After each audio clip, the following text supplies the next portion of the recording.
I'm Jeff Malloy from Horse Racing New Brunswick. I'd like to welcome everyone from Ontario, Newfoundland, all over. New faces in the crowd, I'd like to welcome them, Ron and Ingrid. As you can see the agenda, we'll have Catherine Wilson speaking at 10 o'clock on the tax benefit, first public speaking.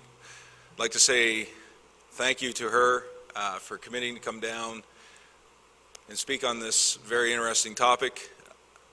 I'd like to say welcome to everyone watching online. We are streaming out today, so I don't know if everybody saw the post on Stanford Canada yesterday, but we do have the symposium going out online, so anyone watching anywhere in the world, welcome. Get underway here with the provincial updates, and we'll go, I guess, across the region, starting with New Brunswick, then Nova Scotia, Prince Edward Island, and Newfoundland.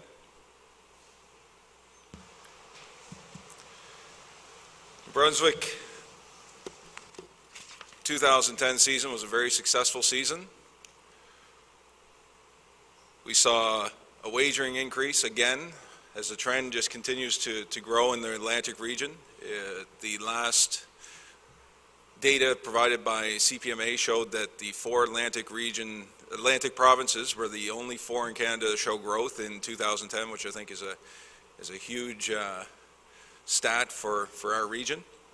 As you can see, New Brunswick's handle from 2006 to 2010 has shown a 13% increase. Horse Racing New Brunswick took over in 2009. We've seen a 9.1% increase over the past 2 years. Why the increase? There was numerous factors.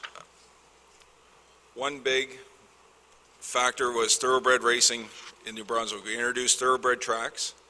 So as you can see, it's still a small portion of our wager, but about 85% of our bet is on harness and 16% thoroughbred.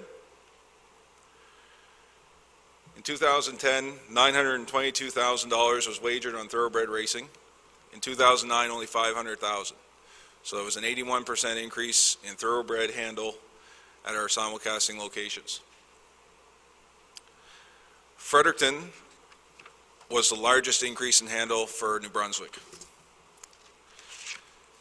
As you can see, since 2006, the wager lingered around $450,000. And last year, we were happy to say that we hit $1 million in total handle in Fredericton.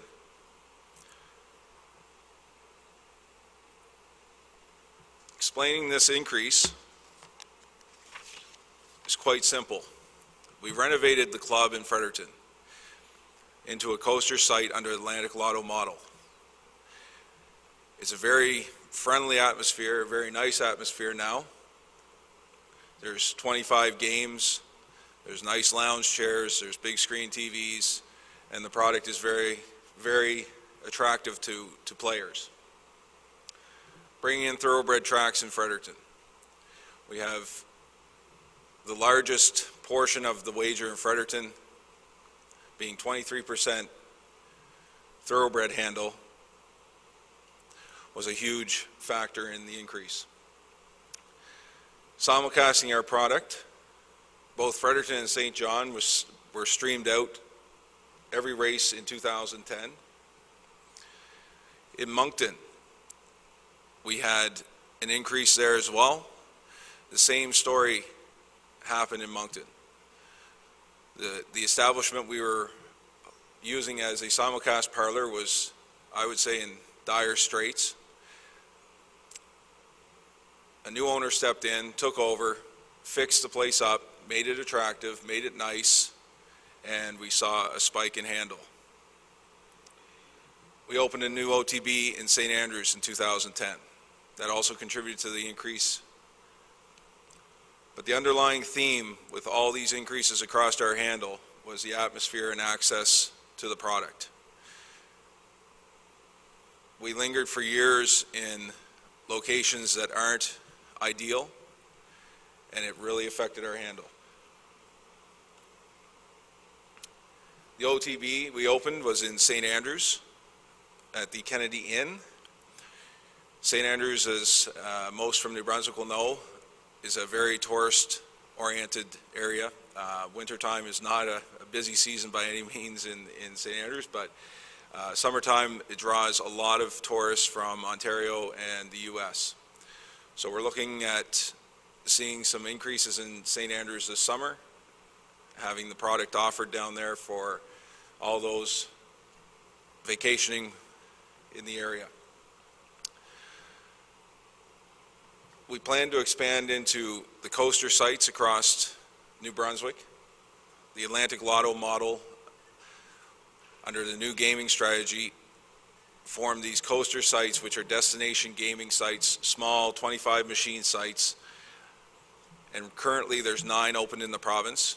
We're actively pursuing putting our product into all those locations, and we're nearing the final stages of doing that. So in 2011, our goal is to have 10 wagering OTBs in New Brunswick. Simulcasting, as I mentioned before, Horse Racing New Brunswick streams all our races from Exhibition Park and Fredericton Raceway. We average 50 to 100 viewers online. We broadcast to 3 locations, and with the expansion and the commitment from other maritime tracks, we're going to expand that simulcast locations throughout the region.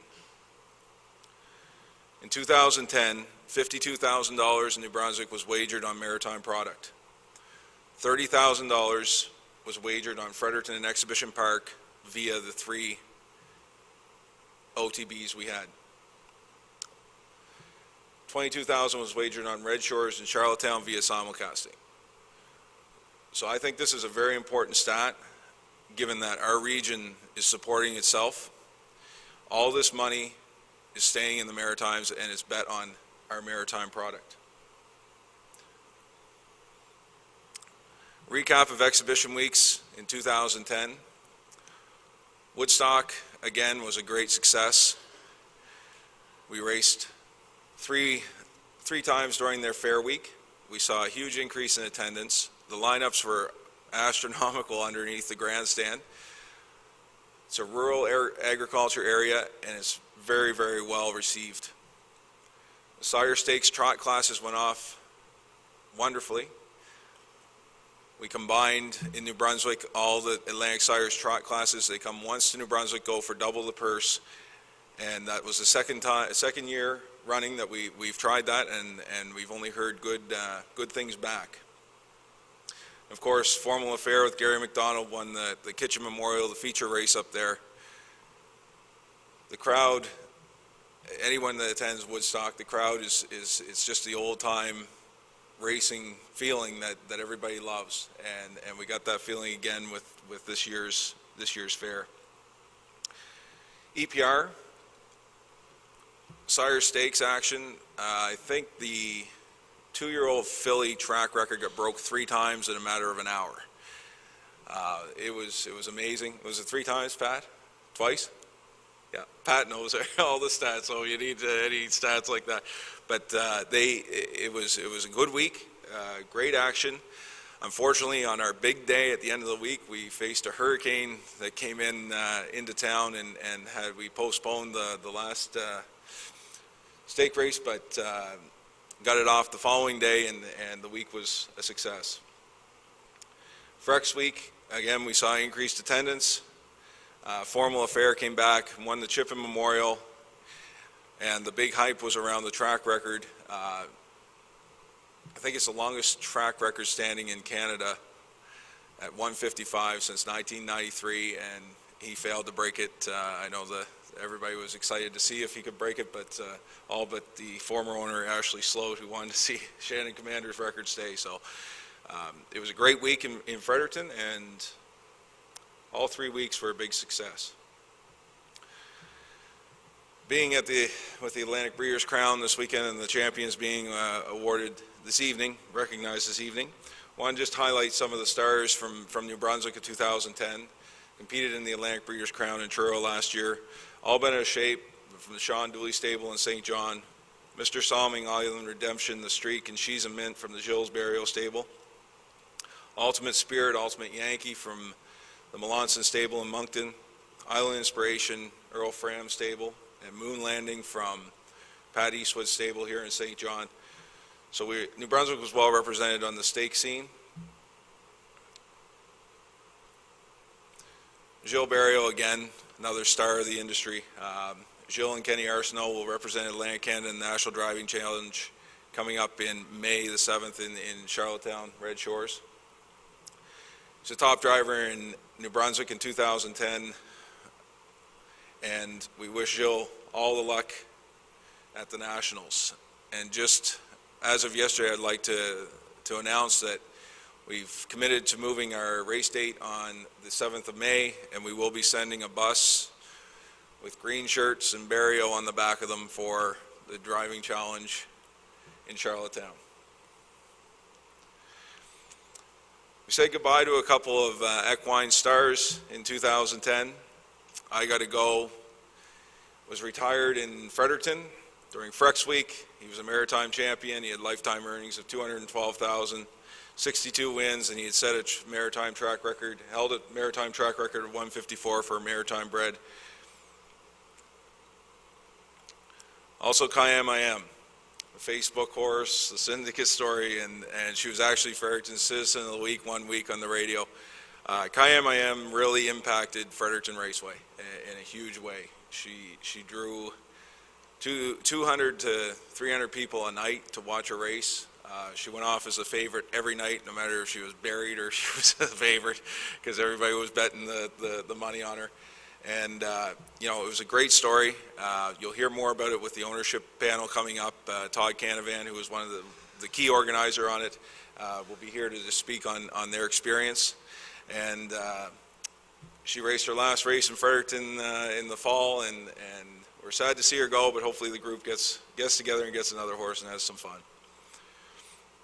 Our focus going forward, number one priority has not changed since inception of horse racing New Brunswick, and that's the facility in St. John. We have a great market here. We have great fans. We have great horsemen, and we're really lacking a facility. We're working as quickly as possible on it, and hopefully there will be good news in the future concerning a facility. 2011, we're going to focus on offering a quality product, quality racing, valuable racing, get more purse money out, try to enhance the whole product. Simulcasting right through, but quality is key. Want to increase awareness through media relations, marketing, sponsorship, advertising.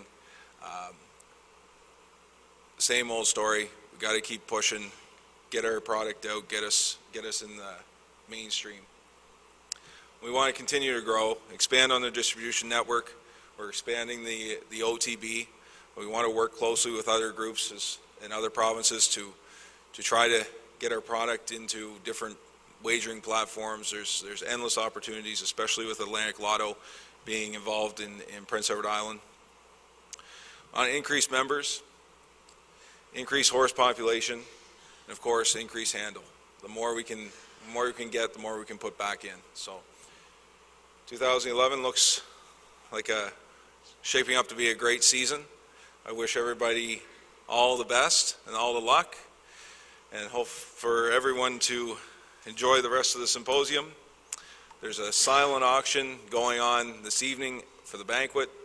The sheets are out on the side. Make sure you stop by, jot down some numbers. We're going to have the auction of 2 breedings tonight, so make sure you take advantage of that. One to Articulator and one to the sire of your choice, standing at Meridian Farms East.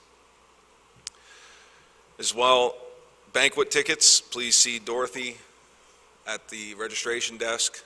Pick up banquet tickets, $35 a piece. That will take place tonight at 7 p.m., crowning the champions of the Breeders' Crown. And thank you all for attending. I'll now hand it over to Nova Scotia as we move east across the region to Dan Mailman. Thanks, Jeff.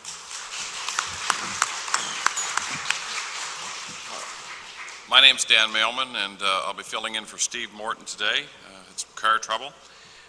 Harness racing in Nova Scotia last year, overall very positive, I would say. Some nice increases in both North Sydney and in Inverness. We're down slightly in Truro. Simulcast numbers were off a bit. We had some issues at the Brewster's location in Bedford for a period of time. That seems to be worked out, and we're going forward. We had some Atlantic Grand Circuit Week at Truro was a tremendous success, and we did have some very nice crowds and great racing, simply great racing. Breeders' Crown was hosted by the Truro Raceway, and we had a wonderful committee set up, and I think overall it was just an overall success. We had big crowds. I think some of the bigger crowds they've seen in Truro for some time, would you say, Maura?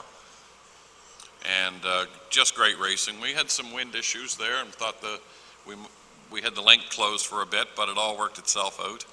This year, Diane Daniels tells me that there are plans for racing this year during Atlantic Grand Circuit Week, or during Atlantic Truro's Exhibition Week. And that would be the first in a number of years, and I think that's a welcome addition back to the schedule because they do get some nice crowds out there, and it's a chance for some cross-promotion. The Nova Scotia sale in Truro was a little smaller in terms of overall numbers this year. I think there were 53 horses through the sale. The result was a higher average and some very nice yearlings through the sale. I think they're hopeful for a few more horses this year, but overall a very nice sale and some great colts and fillies through that. Harness Racing Nova Scotia has a proposal before the government of Nova Scotia for a racino in the HRM area, specifically near the top of Burnside Park and before you get to crossings off of the 118 extension that connects Fall River to Dartmouth. The presentation was made 3 weeks ago, Wednesday, to Minister Wilson, who is responsible for gaming in Nova Scotia. We did have the second change of leadership on that portfolio in a short while, and there was a little lag time getting that department back up to speed. The presentation has been made. It is a $45 million development. Celebration Casinos. Paul McCucci is the head of that. It is more than racing. It's a destination, a lifestyle destination for gaming and racing.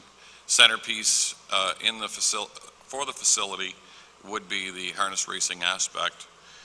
Plans include a 120-room hotel unit, retail space that would capture that a lifestyle audience, Cabela's, Pro Bass shops, Harley Davidson, mountain sports, that kind of a retail aspect. I believe there's 1,500 paved parking spots and plenty of room for additional. One of the areas identified as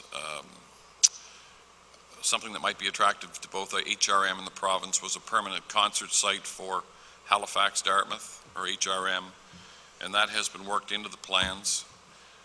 There is a hangar entertainment center on site, which has a footprint on the ground the size of an Olympic hockey arena with movable stands. That would be utilized for small concerts, smaller venue concerts, and additionally for a pleasure horse component that could be held indoors.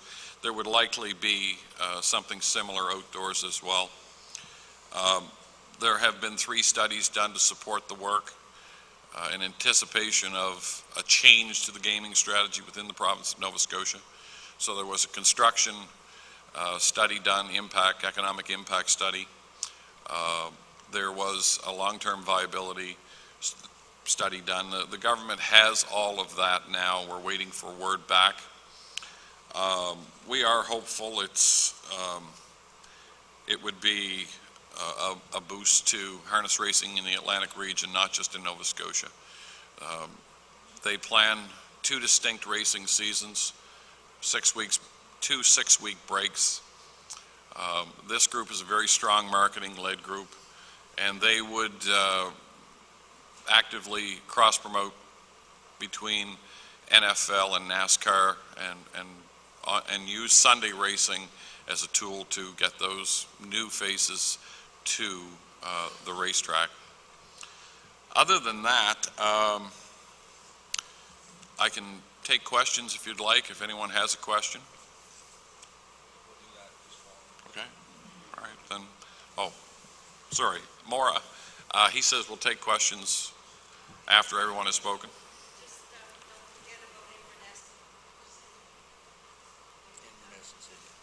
I mentioned it. I mentioned it off the top, didn't I? Both Inverness and North Sydney had nice increases to their wagering, and they've had, especially North Sydney, they've had some really strong live participation, some good crowds, and as Tom Hocko would tell you if he was here, just fantastic racing. Both of those operations had strong seasons, and they're looking forward to this year. And I will mention, before I close, we had Kyle Burton is here with us at the Symposium, and Kyle had done some promotional work at Truro this year. He has 35 people out for new wagering, did up his own special program and led them through the wagering process, and we're expecting more. It was a great day, and he really put a lot of effort into it. I think, Kyle, how many winners did you pick on that tip sheet? Picked 10 out of 13 winners that day. So the new wagerers were really happy.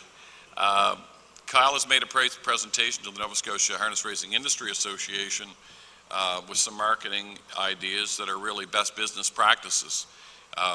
He has been speaking with Truro Raceway, and I think hopefully you'll see Kyle doing some work for them this year, and try to get some groups and some young people back to the track.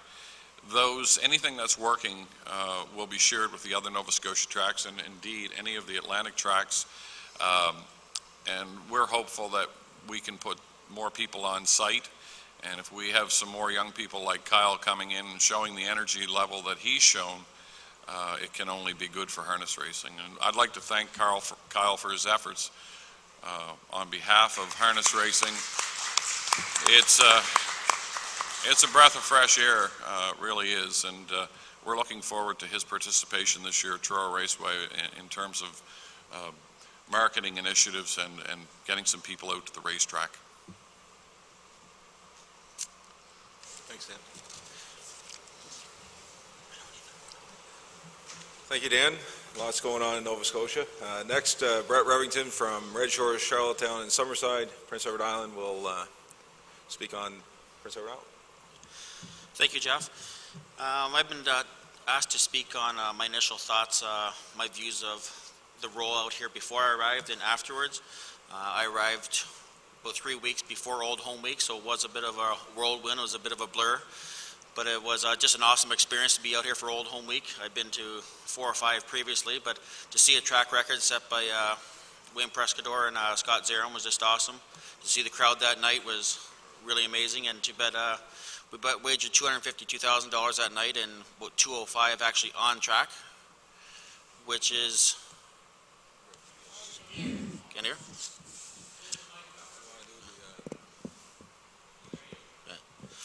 The wager is about $252,000.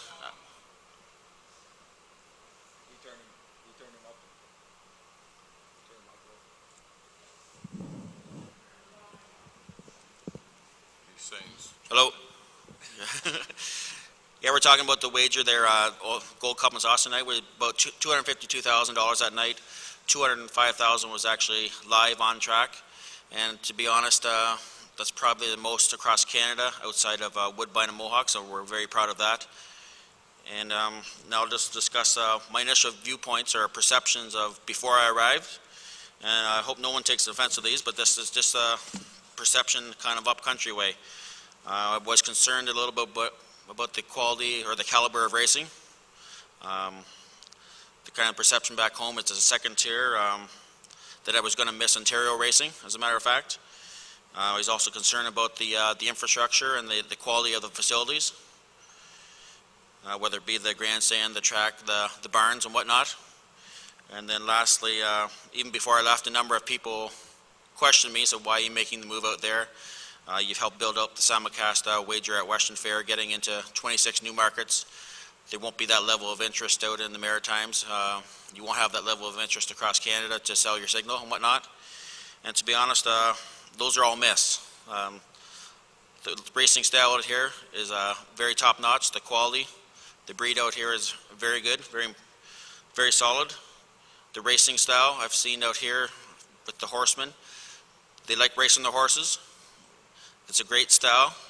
They're out and racing the horses, the half-mile track racing. But they're not foolish out there. They race their horses, but they're in control, which is a nice style to see.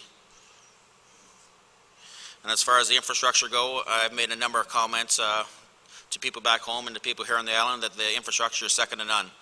You won't, the Charlottetown facility here, you won't find a really nicer facility across Canada. They've done an amazing job here with the government support on the track, grandstand, the Brasino, and the food and beverage. And the Summerside facility is also top-notch of the shipping barns and just the infrastructure there.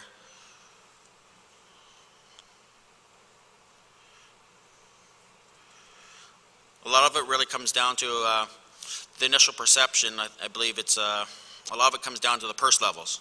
I think it's a myth that you need higher purses to have higher quality racing, but that's just that. Like I said, it's a myth, and you don't need the higher purses to have quality racing.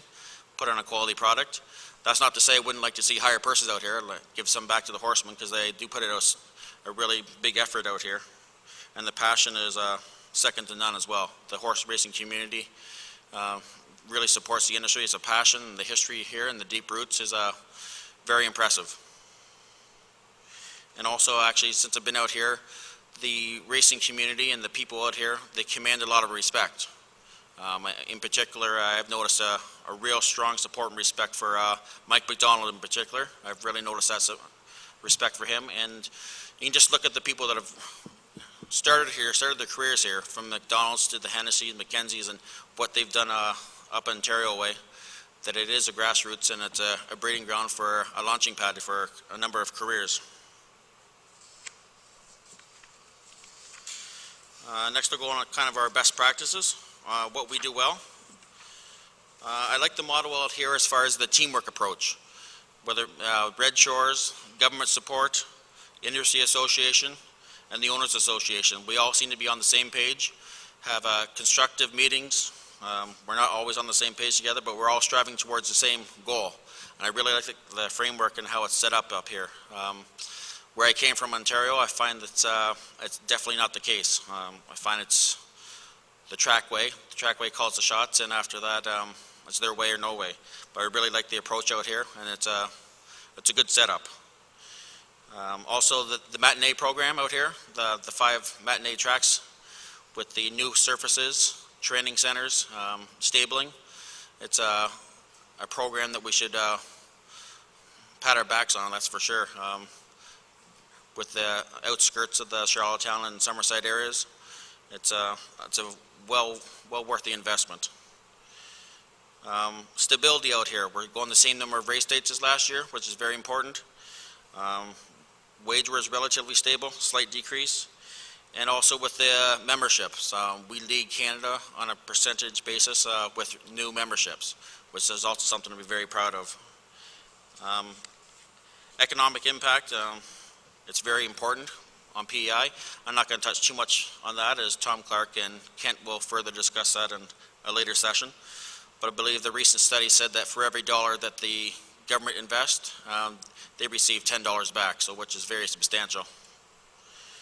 And as far as marketing, I feel that we do that quite well as well.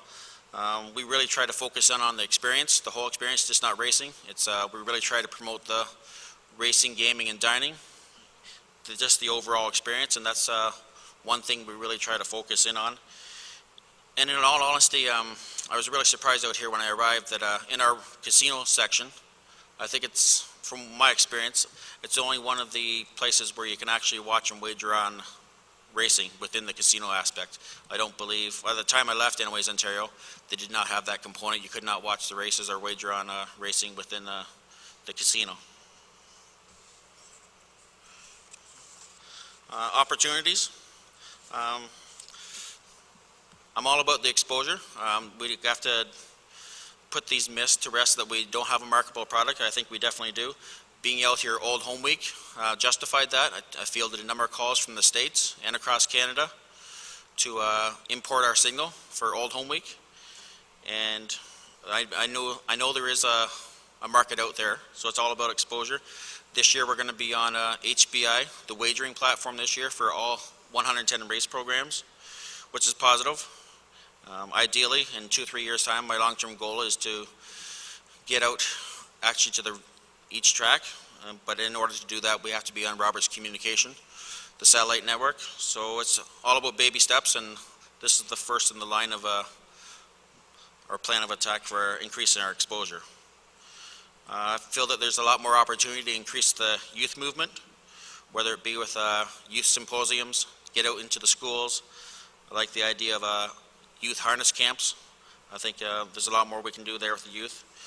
And that's the age-old question, how do we get youth involved into the game? I don't have the answers, but I think that we could be doing a lot more with the youth. There's opportunity now that Red Shores has been assumed by ALC to establish a regional or not even national racing lottery, whether it be the V75 or some other form of wager. We can kind of rely on their expertise, R&D, and marketing. So I think there's a lot of positives that can come out of that relationship for the future. There's opportunity to, especially on the island, to tap into further tourism. The cruise ship industry is really growing on the island, and I hear of stories where they take 4 or 5 busloads out to the lobster dinners.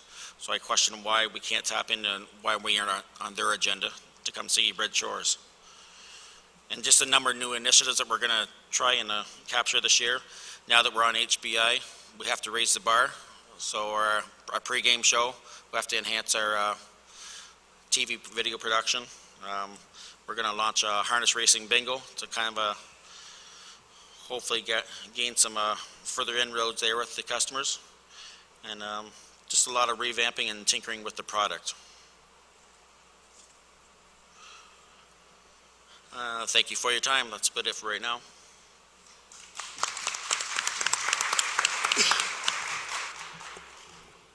Thank you, Brett. And lots of great news, especially the HPI stuff. That's great news as Charlottetown and Summerside will be on HPI, moving in the right direction.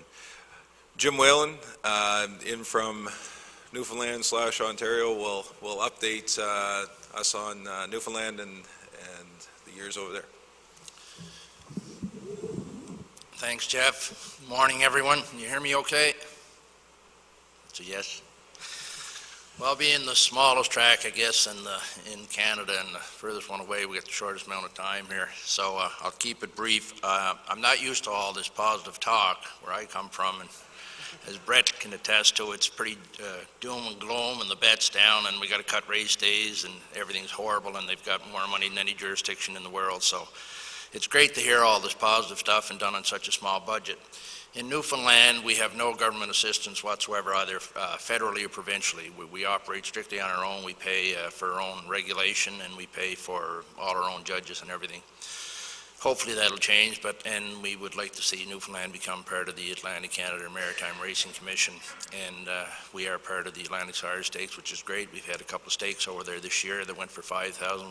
It's the highest purses in the history of Newfoundland for any overnight race or stake race, so that was very positive. Our handle has grown to $2 million. We've started out just around $1 million, and we've doubled it. Last year was the highest and just went over $2 million, so we're very happy with that.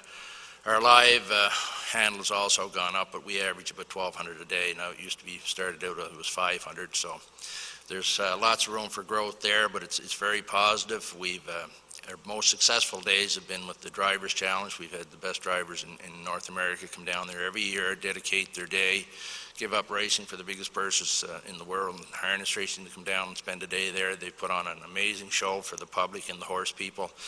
It's a great day. It's a great fun day. They really just kind of let it all loose and have a great time and make a great show of it. So we're very appreciative of those drivers for taking the time out of their very busy schedules during the summer to come down and promote horse racing, which is rare in our business to see those guys take the time to do that anywhere. So we're very appreciative of that. It's been a very big success down there, and they really enjoy themselves, and they all keep wanting to come back. And we've had the top driver in Canada every year in North America. So that's been very successful. We also had the Mildred Williams there every year, and the final was there last year, another very successful day, and it's a fundraiser for cancer. So those are all great promotional days. We try to have our 2 local MPs come out for those functions, and they've always been very good to show up and mingle with the crowd and the horsemen and meet everybody. So we get good support at the local level, and hopefully, we'll get the government involved more so over there. We had Hurricane Igor go through there this year, and we had to take a barn down, and then we ended up completely renovating the main barn we have. All new stalls, system fencing, systems in them, grills, walls, doors. The complete barn from one end to the other was completely rebuilt. We also built new manure bins, sawdust bins. In the fall of 2009, we bought new tractors for track maintenance, snow removal, water wagon. So we keep every year rebuilding and replenishing and improving the facilities. We just completed complete renovation of our simulcast rooms, which is the main floor of the grandstand. We put all new flat screen TVs in there, and it continuously upgrading as we can afford it. And we've got a very positive response. We're getting some real gamblers in there now, which is a tribute to the $1 million increase roughly in handle. Is a few gambling people that come, and they keep bringing people that have, some are new to the business, some have been there years ago and forgot to come to the races for 5 or 10 years, but they're back and they keep coming and bringing new people. So there's continuous growth, which is very encouraging. And we've upgraded our tote system also last year, and we have a portable tote system that on the busy days where someone can walk around and sell tickets, and that's new. And we have a lot of people, tire kickers I call them, but they come and they watch. They don't get engaged in the racing yet, but it's slowly.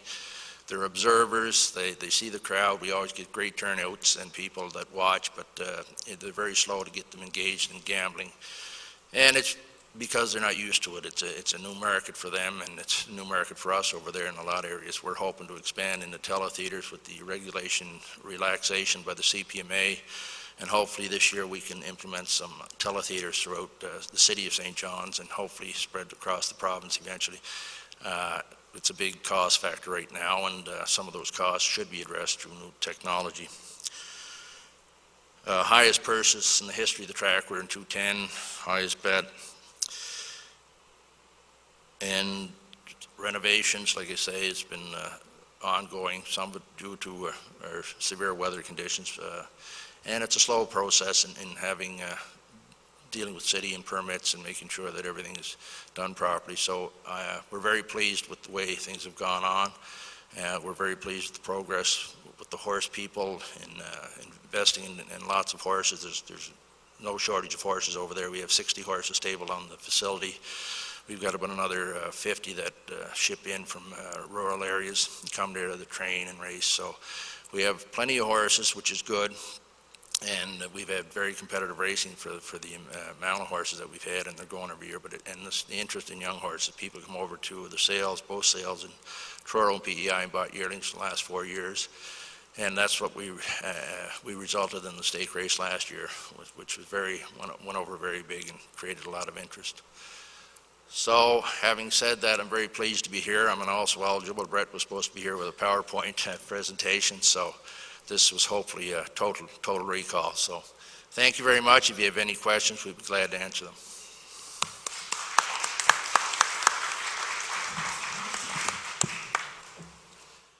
I would like to add, we had this year, and I'm kind of flying by the seat of my pants here, I'm filling in today.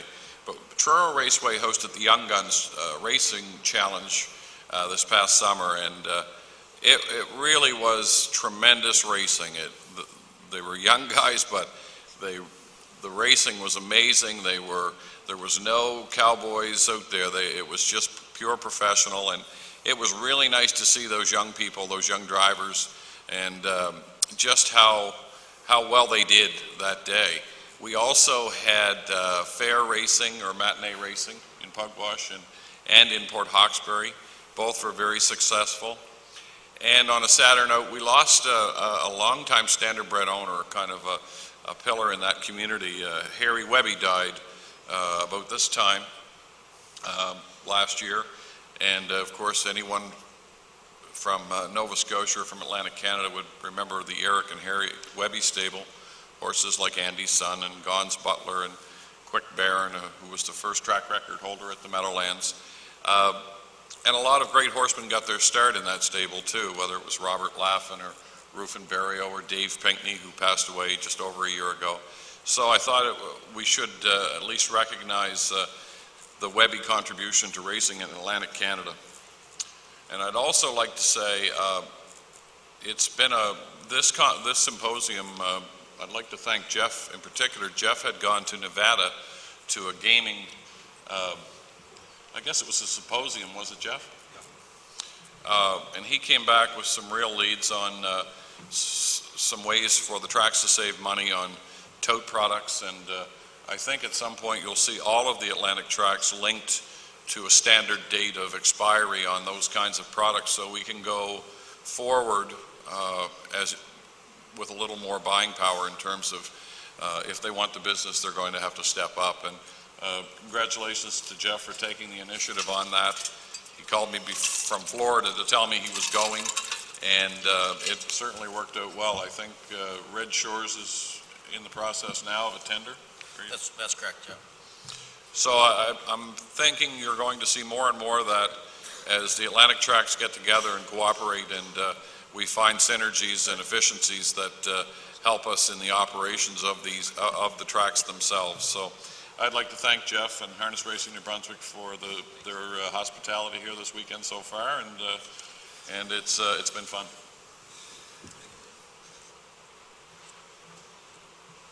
Thank you, Dan. I think, looking at the Atlantic region and where we are and where we want to go, cooperation is key between all provinces, all tracks.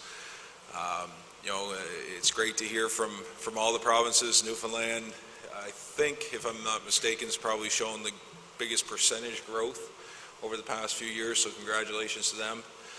Things are really coming around. Prince Edward Island still is the showcase of the industry in the Maritimes, and we're really happy to have them supporting all the other provinces. Nova Scotia as well, the great job last year at the Atlantic Breeders' Crown, and it's a real positive feel in the Maritimes, and I'll tell you, there's not much more positive than what we're going to hear about next with Catherine Wilson speaking on this case of John Craig.